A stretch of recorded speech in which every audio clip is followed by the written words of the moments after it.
This video is not made for kids.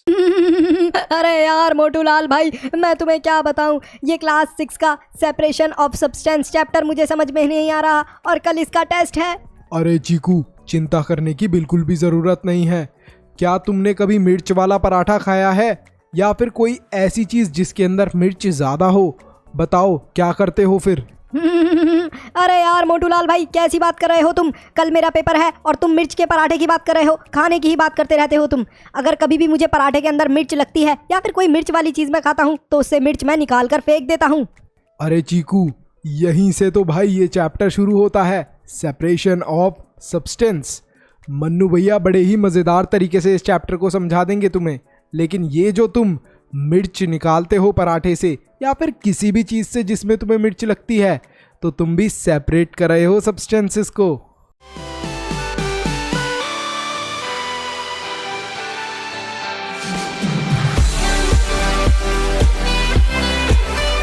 Hello and welcome everyone. बिल्कुल, आज हम पढ़ेंगे क्लास 6 का सेपरेशन ऑफ सब्सटेंस। तो जैसा अभी तुमने मोटू लाल बताया था कि जब हमें मिर्च लगती है किसी मिर्च वाली चीज़ के अंदर, जैसे इस पराठे के अंदर देखो कितनी सारी मिर्च है, अगर हमें इन्हें हटाना हो तो हम क्या करेंगे? सिंपली इन्हें रिमूव कर देंगे। अच्छा, पराठे की जगह अगर पोहा हो और उसके अंदर मिर्च हो तो क्या करोगे? उसको रिमूव कर दोगे। अच्छा, कभी आपने टी को देखा है? जब मम्मी चाय बना लेती हैं तो उसके बाद उसको एक ऐसी चीज़ से छानती हैं, फिल्टर करती हैं उस टी को, जिससे कि जो बची हुई चाय पत्ती है वो इस फिल्टर वाली चीज़ में रह जाए। तो अब आपको पता चला कैसे हम यूज़फुल चीज़ें ले लेते हैं और जो अनयूज़फुल चीज़ें होती हैं उन्हें सेपरेट कर देते हैं। जैसे इस पराठे के अंदर जो मिर्च है हमारे लिए अनयूज़फुल है, इतने काम की नहीं है, तो उसे हम लोग हटा देते हैं। तो इसी तरीके से हम लोग सेपरेट करते हैं सब्सटेंस को। अब हम लोग देखेंगे कि कैसे हम लोग सब्सटेंसेस को सेपरेट करते हैं। लेकिन उससे पहले, जब भी हम लोग दो डिसिमिलर बट यूज़फुल एलिमेंट्स जैसे कि बटर और मिल्क, मान लो कि मिल्क है जिसके अंदर काफ़ी ज़्यादा बटर है, उसे अलग करना है, क्योंकि हमें बटर किस में काम आ जाएगा? रोटियों के लिए काम आ जाएगा। हम रोटियों के ऊपर अप्लाई कर सकते हैं बटर, ब्रेड के ऊपर बटर को अप्लाई कर सकते हैं, और मिल्क को तो हम पी ही सकते हैं, छाछ वगैरह बना सकते हैं उसकी। तो हम लोग क्या करते हैं, जब दो डिसिमिलर हमारे यूज़फुल एलिमेंट्स होते हैं उन्हें सेपरेट करते हैं, तो कैसे करते हैं? With the help of churning. Specially in the case of milk, churn कर देते हैं हम मिल्क को, जिससे कि बटर और मिल्क उससे अलग अलग हो जाए और हमें बटर मिल जाता है फिर। तो ये जो सेपरेशन वाली चीज़ है ये काफ़ी यूज़फुल है। देखो, हम लोगों को ज़रूरत की चीज़ें पड़ती है ना, तब हम ये ज़रूर मेथड्स अप्लाई करते हैं। जैसे टी हो गई, टी के अंदर जब टी रेडी हो जाती है तो हमें क्या सेपरेट करने की ज़रूरत पड़ती है? जो चाय पत्ती होती है बची हुई, तो जो टी लीव्स होती हैं बची हुई, वो फिल्टर के अंदर कलेक्ट हो जाती हैं और बाकी की टी हमारी कप के अंदर हम लोग ले लेते हैं।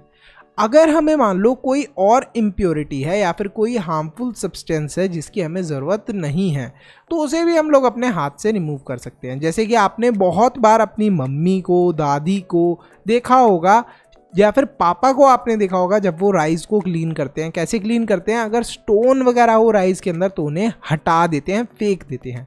तो ये 3 तरीके हैं। जब हमें सेम चीज़, दो यूज़फुल चीज़ें हैं, उन्हें अलग करना है, जैसे कि मिल्क और बटर था, तब हमने चर्निंग का मेथड यूज़ करा था। यहाँ पर जब हमें टी लीव्स को अलग करना था फ्रॉम टी, तो हमने सिंपली एक फ़िल्टर का यूज़ कर लिया था। अच्छा, हम लोगों ने क्या करा था? स्टोन्स को डायरेक्टली राइस से पिक करके थ्रो कर दिया था। तो मेथड्स ऑफ सेपरेशन हम देखते हैं। सबसे पहला मेथड आता है हैंड पिकिंग। देखो, यहाँ पर बहुत सारी पल्सेस थी, बहुत सारी दालें थी जो कि मिक्स हो गई। अब इन दालों को अलग करने की ज़रूरत पड़ी, तो इनको अलग कैसे कर सकते हैं हम लोग? With method of hand picking. थोड़ी ये जो दालें हैं ना, ये थोड़ी बड़ी बड़ी भी थी, आसानी से हम लोग इन्हें देख पा रहे थे। तो सिंपली क्या करा, सब लोग मिल गए और अलग अलग इन लोगों ने दालों को हैंड पिक करना शुरू कर दिया। तो एक हैंड पिकिंग के मेथड से भी हम लोग चीज़ों को सेपरेट कर सकते हैं। ये जो प्रोसेस है काफ़ी ज़्यादा सिंपल है। स्लाइटली बिगर हार्मफुल सब्सटेंस को हम लोग इसमें से सेपरेट कर सकते हैं। जैसे कि आपने देखा होगा, राइस के अंदर अगर गलती से स्टोन आ जाए तब भी हम लोग हैंड पिकिंग के मेथड से उसे रिमूव कर सकते हैं। तो इस तरीके से हम लोग हैंड पिकिंग करते हैं। ये देखिए, हैंड पिकिंग करके दिखाई है। फिर है थ्रेशनिंग। देखो, थ्रेशनिंग के अंदर क्या होता है? जब क्रॉप्स हार्वेस्ट हो जाते हैं, मतलब कि क्रॉप्स रेडी हो गए, तो उन्हें हम लोग सन के अंडर छोड़ देते हैं ड्राई होने के लिए। आफ्टर ड्राइंग इनके बीच में बहुत सारी ऐसी ग्रासेस रह जाती हैं, स्टॉक्स रह जाते हैं। अब इन्हें हमें रिमूव करने की ज़रूरत है, तभी तो हमें ग्रेन्स मिलेंगे। तो हम लोग क्या करते हैं, इन्हें ज़ोर ज़ोर से ज़मीन के ऊपर मारते हैं। ठीक है, जब ज़ोर ज़ोर से इनको ज़मीन के ऊपर मारते हैं तो जो हमारे सीड्स हैं वो अलग हो जाते हैं, और जो ग्रास होती है यानी कि जो हस्क होती है, स्टॉक्स होते हैं, ये जो बचे हुए ये अलग हो जाते हैं। मतलब जो ग्रास होगी वो अलग हो गई और सीड हमें मिल जाते हैं। अच्छा, ये तो था पुराना मेथड कि हम क्या करते हैं, बहुत सारे वीट के क्रॉप्स को लिया, ज़ोर ज़ोर से ज़मीन के ऊपर मारा उन्हें। ज़मीन पे मारने से क्या होगा कि सीड्स निकल जाते हैं और ग्रास हमारे हाथ में बचती है। कुछ नई मशीन्स भी आ गई हैं इस मेथड के अंदर हेल्प करने के लिए। मशीन के अंदर सिंपली आप ये डालो क्रॉप को और हमें डायरेक्टली जो ग्रेन होता है या फिर जो सीड होता है वो मिल जाता है। तो आई होप अब आपको ये क्लियर होगा थ्रेशिंग का मेथड। अच्छा, ये जो थ्रेशिंग का मेथड होता है इससे कंप्लीटली जो हमारे ग्रेन्स मिले हैं वो क्लीन नहीं होते। जैसे हमने क्या करा, बहुत सारा गेहूं यानी कि वीट कलेक्ट कर लिया। अब जब हमने गेहूं को कलेक्ट करा था, बहुत सारे गेहूं वीट को कलेक्ट करा था, तो उसके अंदर छोटी छोटी घास और सारी मिक्स हो रखी थी। क्योंकि यहाँ पर देखो हमें क्रॉप्स मिल तो रहे हैं, ये देखो ग्रेन्स मिल तो रहे हैं हमारे वीट के, लेकिन इसके अंदर भी छोटी छोटी घास के पीस रह जाते हैं। अब हमें बिल्कुल क्लीन करना है, तो उसके लिए ये आंटी का बहुत ज़्यादा स्मार्ट दिमाग चला। इन्होंने क्या करा, इन्होंने देखा कि जो ग्रास होती है वो हल्की होती है और जो ग्रेन होता है वो हैवी होता है। तो इन्होंने एक बहुत बड़ा सा ऐसी चीज़ ली। ठीक है, अब इस चीज़ को क्या बोलते हैं आप कमेंट ज़रूर करना अगर आपको पता है तो। इन्होंने ऐसी एक बहुत बड़ी सी चीज़ ली और एक बड़े से स्टूल के ऊपर खड़े हो गए, बहुत सारे ग्रेन्स इसके अंदर फिल करे और ऊपर से इसको नीचे छोड़ने लगे ग्रेन्स को। अब देखो क्या होगा, जो ग्रेन्स होते हैं ना हमारे वीट के वो हैवी होते हैं, वो सीधे के सीधे नीचे गिरेंगे। और जितनी की जितनी ग्रास होगी, ग्रास बहुत लाइट होती है, घास बहुत हल्की होती है, फूंक मारोगे तो उड़ जाएगी। तो जब एयर चल रही होती है जिस डायरेक्शन के अंदर, उस डायरेक्शन के अंदर ग्रास चली जाएगी, यानी कि हस्क हमारी चली जाएगी और नीचे क्या बचेगा, हमारे ग्रेन्स। अच्छा, इस चीज़ को वैसे तो सूप बोला गया है यहाँ पर, बट आपके यहाँ पर आपके विलेज के अंदर या आपकी सिटी के अंदर इस चीज़ को क्या बोलते हैं। तो यहाँ पर आपने देखा कि आंटी कितनी क्लेवर थी, इन्होंने कैसे जो छोटे छोटे ग्रास के पीसेस मिक्स थे वीट के अंदर उसे अलग करा। इस पूरे मेथड को बोलते हैं हम लोग विनोइंग। तो आपको ये विनोइंग का मेथड याद रखना है। क्या करा था आंटी ने, बहुत सारा जो भी हमारा वीट के ग्रेन्स आए थे, उन ग्रेन्स के अंदर छोटी छोटी घास मिक्स थी। अब उस घास और ग्रेन्स को अलग करने के लिए उन्होंने क्या करा, इसको सूप के अंदर फिल करा। फिल करने के बाद थोड़ी सी ऊंचाई से इन्होंने इस सूप से उन ग्रेन्स को ज़मीन पर छोड़ा। जो ग्रेन्स थे वो नीचे ज़मीन के ऊपर गिर गए और जो ग्रास थी वो हवा के साथ उड़ गई। तो काफ़ी ज़्यादा जो थे क्लीन हो गए अब हमारे ग्रेन्स। अब क्या कर सकते हैं हम लोग, अब मान लो कि और ज़्यादा अगर गंदी है कोई चीज़ जिसको आपको और अच्छे से क्लीन करना है, तो आप सीविंग का मेथड भी यूज़ कर सकते हो। सीव क्या होती है, ये देखो, सीव के अंदर क्या होता है, हम लोग छन्नी बोलते हैं इसे। आप सिंपली क्या करो, कोई भी चीज़ डालो, जैसे ये भैया हैं यहाँ पर क्या कर रहे हैं, ये बहुत सारा इन्होंने स्टोन्स हटाने हैं इन्हें, या फिर एक बहुत सारी सैंड है, सॉइल है, उसमें से स्टोन हटाने हैं और सिर्फ उस सॉइल को यूज़ करके इन्हें घर बनाना है। तो जो स्टोन है अगर बीच बीच में आएंगे जब ये बना रहे होंगे घर को, तो वो प्रॉब्लम देंगे या घर की अच्छे से शेप नहीं आ पाएगी। तो ये इन्हें अलग करना है उन स्टोन्स को। तो ये किसका यूज़ कर रहे हैं, एक सीव का यूज़ कर रहे हैं। पेबल्स और स्टोन्स को रिमूव कर रहे हैं फ्रॉम सैंड बाय सीविंग। तो ये ऐसा ही कर रहे हैं, देखो सैंड को इन्होंने डाला है और नीचे हमारी सैंड आ जाएगी क्योंकि सैंड बहुत छोटी छोटी होती है। और सीव मतलब छलनी के अंदर क्या चीज़ें अटक जाएंगी, जो पेबल्स और स्टोन्स होंगे, जितने भी पत्थर होंगे वो यहाँ पर अटक जाएंगे। फिर सिंपली ये उन स्टोन्स को थ्रो कर सकते हैं। तो ये हो गया हमारा सीविंग का मेथड। इससे हम लोग क्या कर सकते हैं, चीज़ों को ज़्यादातर क्लीन कर सकते हैं और हमारी जो यूज़फुल चीज़ें होती हैं उन्हें नीचे ऑब्टेन कर सकते हैं। क्या आपने अपने घर के अंदर ये मेथड यूज़ करते हुए देखा है मम्मी को? बिल्कुल देखा होगा। जब मम्मी आटे को छानती होंगी आपकी, तो उनको देखना इस टाइप की उन्होंने सीव ले रखी होती है, छन्नी ले रखी होती है, जिससे कि जो भी आटे के अंदर और सारी चीज़ें होती हैं मिक्स, वो अलग हो जाए। तो सीव का हम लोग इसलिए यूज़ करते हैं। आई होप अब आपको क्लियर होगा। फिर आता है सेडिमेंटेशन। अच्छा, क्या हो अगर पानी के अंदर सैंड मिक्स हो जाए? अब आपको तो पानी पीना है, तो क्या करोगे, सिंपली उस सैंड और वाटर को थोड़ी देर के लिए रख दो। सेडिमेंटेशन का प्रोसेस होगा और इस प्रोसेस के अंदर क्या होगा, जो वाटर है वो ऊपर की तरफ फ्लोट करेगा और जो सैंड है वो नीचे की तरफ बैठ जाएगी ग्लास के अंदर। ये एक्सपेरिमेंट आप घर पे भी कर सकते हो। थोड़ी सी मिट्टी लेना, पानी के अंदर अच्छे से मिक्स कर लेना, उस पानी को थोड़ी देर के लिए फॉर 2 आवर्स ऐसे ही रख देना। आप ये चीज़ ऑब्जर्व करोगे कि जितनी भी मिट्टी थी वो नीचे बैठ गई और पानी आपका ऊपर ऊपर हो गया। जैसे यहाँ पर देखो सैंड और वाटर थे, ये अलग हो गए। तो इस प्रोसेस के थ्रू हम लोग 2 कंपोनेंट्स को अलग कर सकते हैं। जो हैवियर सब्सटेंस है वो नीचे सेटल डाउन हो जाएगा और जो लाइटर है, मतलब जो पानी है वो लाइट होता है, वो ऊपर रहेगा। तो आई होप ये सेडिमेंटेशन के प्रोसेस से आप कभी भी पानी को और सैंड को अलग कर पाओगे। फिर आता है डीकेंटेशन। डीकेंटेशन प्रोसेस के अंदर क्या होता है, 2 ऐसी चीज़ें जो कि मिक्स नहीं होती उनको हम लोग अलग कर सकते हैं। देखो क्या होता है, मिक्स नहीं होती हैं जो 2 चीज़ें, उनमें से क्या हो गई, जैसे वाटर और ऑयल। वाटर और ऑयल मिक्स नहीं होते। अब ये वाटर और ऑयल मिक्स नहीं होंगे तो क्या होगा कि हम लोग क्या कर सकते हैं, सिंपली वाटर और ऑयल को अलग कर सकते हैं। कैसे अलग कर सकते हैं, मान लो मेरे पास कैरोसिन ऑयल था जो वाटर के अंदर मिक्स हो गया, तो मैं उसे एक बड़े से सेपरेटिंग फनल के अंदर डालूंगा। अब सेपरेटिंग फनल के अंदर डाल दिया तो आपको पता है कि ऑयल क्या करता है, हमेशा वाटर के ऊपर फ्लोट करता है। घर पे एक्सपेरिमेंट कर सकते हो, लेकिन मम्मी से पिटाई होगी तो मेरी गारंटी नहीं है। एक ग्लास लेना, उसके अंदर पानी फिल करना, 2 या 3 स्पून, सबके घर में मस्टर्ड ऑयल होता है, सरसों का तेल होता है, वो डालना, वो उसके ऊपर फ्लोट करने लग जाएगा ऑयल, जैसे ये कैरोसिन ऑयल फ्लोट कर रहा है। तो अब क्या करना है, हमें इन दोनों को अलग करना है। मुझे वाटर को अलग करना है और ऑयल को अलग करना है। कैसे करूँगा, यहाँ से मैं इस बटन को दबाऊंगा, स्टॉप कॉक को दबाऊंगा, पानी निकलता जाएगा। जैसे ही ऑयल आने वाला होगा मैं स्टॉप कॉक को छोड़ दूंगा और ऑयल जो है यहाँ पर डिपॉजिट हो जाएगा और वाटर निकल जाएगा। तो ये जो प्रोसेस होता है इसे बोलते हैं डीकेंटेशन, जिसके अंदर हम लोग 2 कंपोनेंट्स जो कि एक साथ मिक्स नहीं होते उन्हें सेपरेट करते हैं। 2 कंपोनेंट्स क्या हो गए, वाटर एंड ऑयल। फिर आता है फिल्ट्रेशन। ये चीज़ आपके घर में सब लोगों ने यूज़ करी होगी, सब लोगों ने देखी भी होगी। हम लोग इसे यूज़ करते हैं to separate tea leaves from tea. चाय पत्ती को चाय से अलग करने के लिए यूज़ करते हैं। इससे हम लोग क्या कर सकते हैं, सॉलिड चीज़ों को लिक्विड चीज़ों से हटा सकते हैं।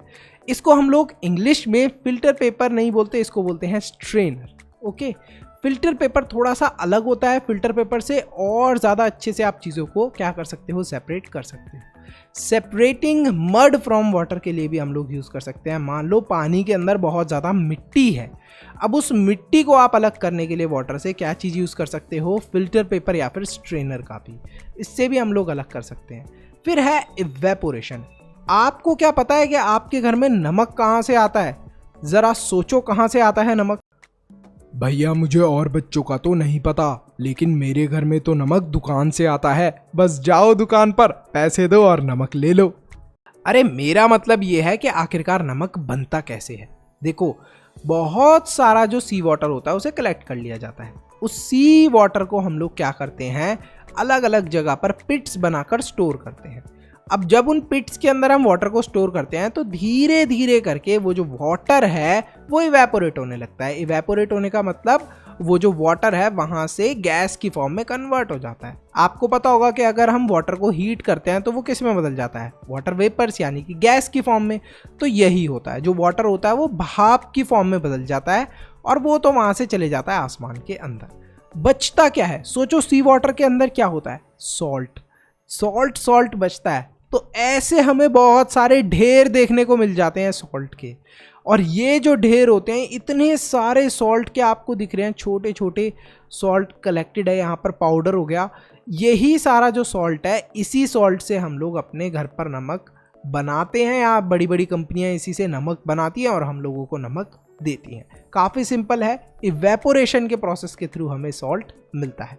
आई होप अब आपको पता होगा कि सॉल्टी वाटर से, सी वाटर से आप भी एक्सपेरिमेंट कर सकते हो। कभी समुंदर के किनारे जाओ या ऐसी जगह पे घूमने जाओ जहाँ पर समुंदर हो, वहाँ से 2-3 बॉटल वाटर को भर लाना और अपने घर की छत पर एक बड़े से पैन के अंदर उस वाटर को फिल कर देना।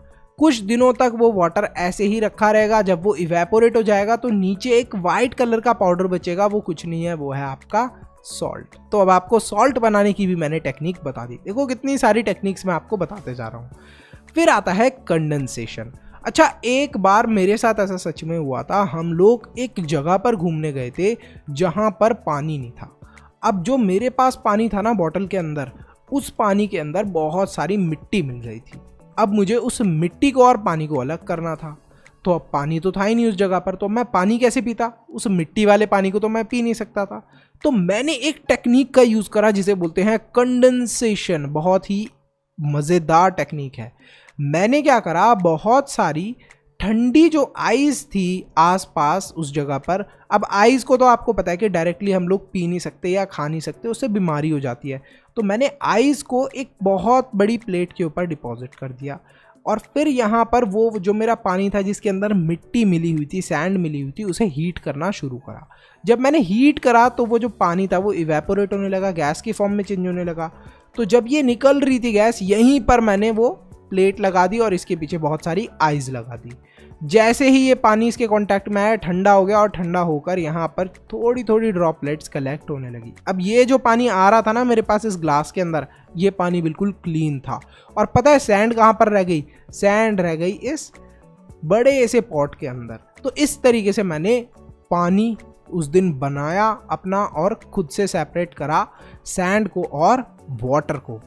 Can water dissolve any amount of substance? क्या वाटर के अंदर कोई भी चीज कितनी भी मिलाई जा सकती है? नहीं। देखो, वाटर जो है लिमिटेड अमाउंट ऑफ चीजों को मिला सकता है।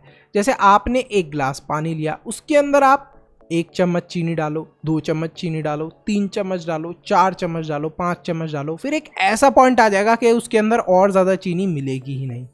तो उस वाले वाटर के सॉल्यूशन को बोल देते हैं सैचुरेटेड सॉल्यूशन। जब हम लोग पानी के अंदर और ज़्यादा चीनी नहीं मिला सकते या कोई भी ऐसी लिक्विड चीज़ होगी जिसके अंदर और ज़्यादा आप और कुछ नहीं मिला सकते, तो उन सॉल्यूशंस को बोल देते हैं सैचुरेटेड सॉल्यूशन। इस चीज़ को याद रखना, ठीक है। और हम लोग इन सैचुरेटेड सॉल्यूशंस को हीट करके इनके अंदर और चीज़ें ऐड कर सकते हैं। तो ये बड़ी क्लास में पढ़ोगे लास्ट वाला पॉइंट, लेकिन ये जो सैचुरेटेड सॉल्यूशन है इसे याद रखना। फिर आता है सब्लिमेशन। अच्छा, क्या हुआ था कि एक बार हमारे घर पर पूजा थी और बहुत सारा कपूर जो होता है, पूजा के अंदर यूज़ होता है ना कपूर, वाइट कलर का जो होता है, ये देखो कैम्फर जिसे बोलते हैं। तो ये कपूर के अंदर बहुत सारी मिट्टी मिल गई थी। अब मुझे मेरी साइंस की क्लास से एक चीज़ याद थी कि कपूर जो होता है यानी कि कैम्फर होता है, इट इज़ अ सब्लिमेटरी सॉलिड। मतलब उसको आप हीट करोगे ना तो वो लिक्विड के अंदर चेंज नहीं होता, गैस के अंदर चेंज होता है। ये सबसे उसकी कमाल की बात है। तो अब मैं क्या करता, बहुत सारी सैंड मिली हुई थी कपूर के अंदर, इन दोनों को अलग करना था। तो मैंने क्या करा, सिंपली एक ऐसी ट्यूब ली और इसके अंदर कैम्फर और सैंड को डाल दिया। डालने के बाद मैंने इन्हें हीट करना चालू करा। जब मैंने इन्हें हीट करा तो पता है क्या हुआ, हीट करते ही जो कैम्फर था यानी कि कपूर था वो किसकी फॉर्म में चेंज हुआ, गैस की फॉर्म में। अब गैस बनकर वो तो बाहर निकल जाता, तो इसी वजह से ऊपर मैंने कॉटन का प्लग लगा दिया, कॉटन से उसको बाहर निकलने से रोक दिया। जितना का सारा जितना का जितना कपूर था वो आसपास यहाँ पर डिपॉजिट हो गया इस ट्यूब के, और उस कपूर को फिर मैंने बाद में यूज़ कर लिया। तो ये क्या था, ये सब्लिमेशन के प्रोसेस के थ्रू मैंने उसको क्या करा था, कपूर को सेपरेट करा था, किससे, सैंड से। ये जो सब्लिमेशन का प्रोसेस होता है ना, इसके अंदर क्या होता है, कोई भी सॉलिड चीज़ अगर डायरेक्टली गैस के अंदर चेंज हो रही है तो उसे सब्लिमेशन बोलते हैं। सब्लिमेशन की जो डेफिनेशन है वो यहाँ पर दे रखी है, the process in which solid changes directly into gaseous states on heating is called as sublimation. अच्छा, सब्लिमेशन के एक एग्जाम्पल अगर आपको देना हो कि कौन सी ऐसी चीज़ होती है जो सब्लिमेशन करती है, तो कैम्फर यानी कि कपूर आप लिख सकते हो। फिर है चर्निंग का मेथड। देखो, चर्निंग का मेथड आपने ऐसा अपने घर पर देखा होगा कि मम्मी क्या कर रही है, मिल्क और क्रीम को अलग अलग कर रही हैं, जिससे कि वो क्या बना सके, मिल्क से क्रीम निकाल कर घी वगैरह बना सकें। तो इस टाइप का प्रोसेस आपने ज़रूर अपनी मम्मी को करते हुए देखा होगा। नहीं देखा तो आप मम्मी को बोलना कि मम्मी जब भी आप लोग दूध से घी निकालो या फिर क्रीम को सेपरेट करके फिर उससे घी निकालो तो आप प्लीज़ मुझे ज़रूर दिखाना। तो ये प्रोसेस आप घर पर भी देख सकते हो। ये चैप्टर यहीं पर ख़त्म होता है। काफ़ी छोटा सा और इंटरेस्टिंग सा चैप्टर था। फटाफट आप वीडियो को लाइक करो, चैनल को सब्सक्राइब करो। सब्सक्राइब के साथ में एक ज्वाइन का बटन है। देखो, ज्वाइन के बटन पे क्लिक करके आपको मेंबर ज़रूर बनना है। मेंबर बनने से आपको क्या बेनिफिट मिलेगा और मैं क्यों बोल रहा हूँ कि ज़रूर बनो मेंबर, आपको नोट्स मिलने वाले हैं। जो नोट्स से अभी हमने पढ़ाई करी है, ये सारे इंपॉर्टेंट नोट्स आपको मिलने वाले हैं। दूसरी चीज़ क्या मिलेगी आपको, सैम्पल पेपर, जो एग्जाम में सबसे ज़्यादा क्वेश्चन पूछे जाते हैं वो। और वीडियो के एंड में शाउट आउट, जो भी हमारे स्पेशल मेंबर्स हैं उनको वीडियो के एंड में शाउट आउट मिलने वाला है, जो भी न्यू वीडियोस आएंगे उनमें। So thank you so much for watching this video. फटाफट वीडियो को लाइक करो, चैनल को सब्सक्राइब करो। See you in the next video, bye bye till then.